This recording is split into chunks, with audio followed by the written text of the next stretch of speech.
Hi, Caleb with Brownells here. Today we're going to be going over the installation of the new Elftmann Pro-Lock triggers. These triggers are pretty unique as far as how they install and some of the features on them, so I'll go over those as I go over what actually comes in the package. So first off, of course, you have your trigger. This is the adjustable 2 3/4 to 4 pound one, and it's totally encapsulated. It's a full drop-in set. And then it also comes in a fixed 3.5 pound set. And I'll go over the differences on those as far as installation goes. They install mostly the same, but I'll get you up to speed on the differences here. So what makes these triggers so unique is that they don't use any pins or anti-rotation pins or anything like that. They use screws. Now these screws here just screw directly into the trigger. Now these triggers, of course, with your Elftmann triggers, you have the sealed bearings that the hammer and trigger pivot on, and it just goes right through the center of those. So if you'll notice, it's threaded. And you put the trigger in the receiver and the screws thread directly into that. Now there's a few methods to installing these. If you're going to install it the factory method, what you're going to end up with is a screw like this. You're going to have your flat washer. Then you're also going to have a split washer here that goes into the side of your receiver. And it'll screw in just like so. So if you'll notice, this setup is a bit bulky, so we can install it the factory way. I'll take you through that, but what I'm going to do is install it the Baron way. So how we do that is we'll take our trigger and we'll take this plate here. This plate only comes with the full drop-in trigger because this one has the set screws on the bottom. The other one does not. So this plate basically just protects your receiver. So what we'll do is we'll insert this, lining up the gap in the plate with the cutout in your receiver for the trigger. Then we just simply take the trigger, and you'll notice these screws are protruding out the bottom. What we need to do is put a little bit of Loctite on them. If your screws aren't protruding from the bottom, go ahead and just tighten them down so that they are. And I'll take some blue Loctite. And whenever I'm applying Loctite to small parts like this that I don't want to get anywhere else, I'll actually just put it a little bit on the table here. Then I'll take my Allen wrench or anything small. You can use a Q-tip, whatever, it doesn't matter. And then I'll use that to apply it to the threads just a bit. A little bit goes a long way. And that's it. So from here, I'll just clean that off my wrench here.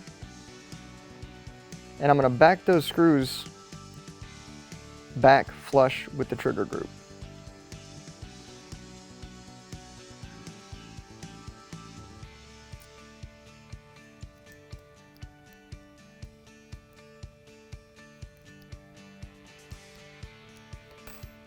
Just wipe off that excess there, and now it's ready to go into the receiver. So now I'm just going to place the trigger mechanism in. And from here I can insert my screws. So if you're going to do this the factory method, what you would do is take the screws here, and it comes with 2 Allen wrenches, so you would just torque them down from each side and then do the front and the rear. It's that simple. But what I'm going to do, since I'm not going to use that split lock washer so that I get a little bit slimmer fit, I'm going to apply a little bit of Loctite onto these screws. If you're doing it the factory method, you don't need Loctite. But I'm just doing that for redundancy and to keep everything nice and tight. So same method again. I'm just going to scoop up some of the Loctite here and just a little bit on the end of the threads. Like I said, a little bit goes a long way. I'm going to go ahead and prep 2 screws. Now I'm going to install these into the receiver simultaneously. You can do the front first or the rear first, it doesn't matter. And your trigger comes with 2 Allen wrenches. I'm going to go ahead and get 1 screw started here. And if you'll notice, this washer does come pretty close to that curve on the receiver. So some of your billet receivers, you may have to cut a little bit off of that washer so that it'll seat properly. I'm going to take my next screw, do the exact same thing, come in from the other side.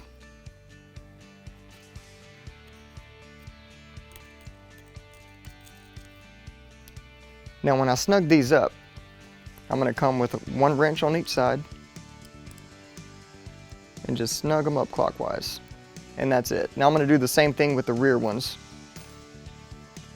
And if you have any alignment issues or anything like that, put all 4 screws in before you snug them up. But in most cases, these triggers themselves are precision machines, so that's not typically an issue. If it is an issue, it's probably with the lower. Same thing here, goes right in.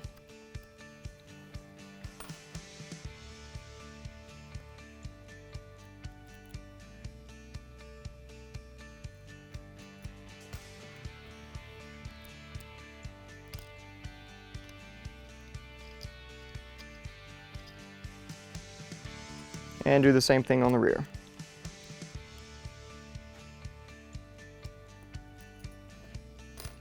Now those set screws we put Loctite on before, we're going to come down from the top and then we're going to just tighten those up. Just snug. It's not going to take much. Now you have a rock solid trigger mount. Now when you're installing your safety, you can actually just come to the half cock position. The Elftmann triggers have a half cock unlike almost any of the other triggers out there. So we're going to come to half cock, take our safety, and that'll go right in. And this is an ambidextrous, so I'm going to come with the other side here.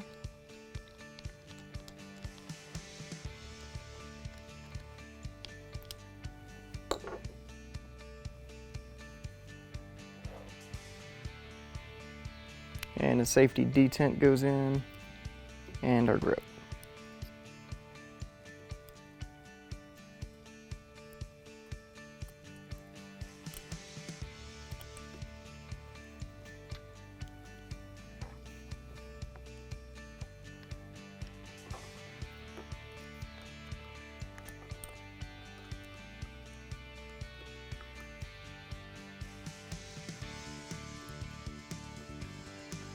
All right, so we have our grip installed. Now we can do a quick function check. So what we're going to do, of course, with any AR-15 trigger, has to be cocked, or has to be in the fire position before it can be cocked. We're going to turn our safety to the on position. Just place your thumb in front of the trigger here. It should not fire, which it doesn't. Go to the fire position, and it does. And then we'll do hold the trigger down. That super short Elftmann resets there. And everything's good to go. So this was my preferred method. You can see that the screws are a bit slimmer without that split washer in there. And the Elftmann triggers themselves, I can say there's a lot of AR-15 triggers out there. This one is unique as far as how the installation goes. The way the installation on this trigger is, it does make your receiver a lot more rigid because it just locks everything down with those screws. So again, on your Elftmann triggers, what makes them unique is that thread inside of that sealed bearing. The hammer movement's super smooth, trigger movement's super smooth, but you have those threads that the screws go directly into to lock everything down. Very unique design, and honestly, I don't know why anyone didn't think of it sooner. It's an excellent feature. And that's all there is to it. So hopefully this video has you feeling a bit triggered.